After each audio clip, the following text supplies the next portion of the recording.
الله أكبر الله أكبر لا إله إلا الله والله أكبر الله أكبر ولله الحمد. الحمد لله سبحان من نور قلوب العارفين بسراج الهداية والفرقان، وشرح صدور الصائمين بنور المغفرة والإيمان، وأكرم عباده المؤمنين بصيام شهر رمضان. الله أكبر الله أكبر لا إله إلا الله والله أكبر الله أكبر ولله الحمد. سبحان من فتح لهم من أبواب الرحمة والرضوان، ووعدهم بدخول باب من أبواب الجنان، كما أخبرنا سيدنا نبي آخر الزمان: إن في الجنة بابا يقال له الريان، لا يدخله إلا الصائمون شهر رمضان. الله أكبر الله أكبر لا إله إلا الله والله أكبر الله أكبر ولله الحمد. سبحان من أنزل من القرآن على نبينا في أشرف ليلة من ليالي شهر رمضان، وجعل قيامها خيرا من قيام 1000 شهر بالعدل والإحسان، وأرسل فيها الملائكة لتبليغ سلامه على كافة أهل الحق والإيقان، وغفر لهم جميع الكبائر والعصيان. الله أكبر الله أكبر لا إله إلا الله والله أكبر الله أكبر ولله الحمد. والصلاة والسلام على خير الورى بدر الدجى نور الهدى رسول الثقلين نبي الحرمين إمام القبلتين شفيع الأمم في الدارين خاتم النبيين رسول رب العالمين وعلى آله وأصحابه أجمعين. أما بعد، فاعلموا أن يومكم هذا يوم عظيم جعله الله عيدا للمؤمنين وضيافة وغفرانا للصائمين.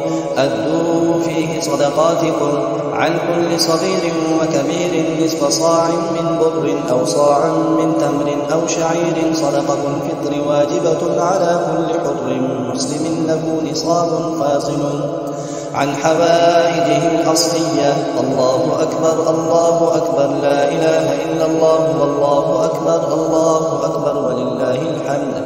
بارك الله لنا ولكم في القرآن العظيم، ونفعنا وإياكم بالذكر الحكيم. إنه تعالى جواد كريم ملك بر رؤوف رحيم.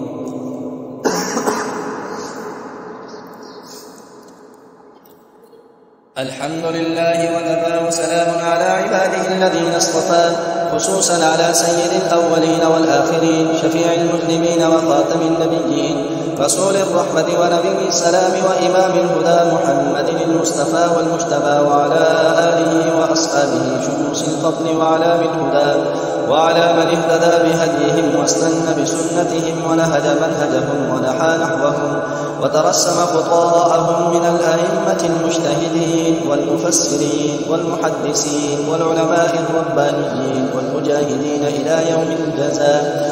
أما بعد، فأعوذ بالله من الشيطان الرجيم. بسم الله الرحمن الرحيم. إن الله وملائكته يصلون على النبي يا أيها الذين آمنوا صلوا عليه وسلموا تسليما. اللهم صل على سيدنا ومولانا محمد عبدك ورسولك، وصل على المؤمنين والمؤمنات والمسلمين والمسلمات، وبارك على سيدنا ومولانا محمد وأزواجه وذرياته.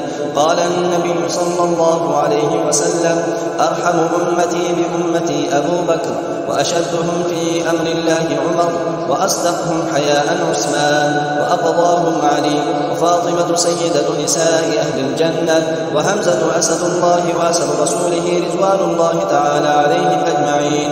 اللهم اغفر للعباس وولده مغفرة ظاهرة وباطنة لا تغادر ذنبا. الله في أصحابي لا تتخذوهم من بعدي غرضا، فمن أحبهم فبحبي أحبهم، ومن أبغضهم فببغضي أبغضهم. وخير أمتي قرني ثم الذين يلونهم ثم الذين يلونهم. والسلطان المسلم ظل الله في الأرض، من أهان سلطان الله في الأرض أهانه الله. إن الله يأمر بالعدل والإحسان وإيتاء ذي القربى وينهى عن الفحشاء والمنكر والبغي يعظكم لعلكم تذكرون فاذكروا الله يذكركم وادعوه يستجب لكم ولذكر الله تعالى أعلى وأجل وأتم وأهم وأكبر والله يعلم ما تصنعون.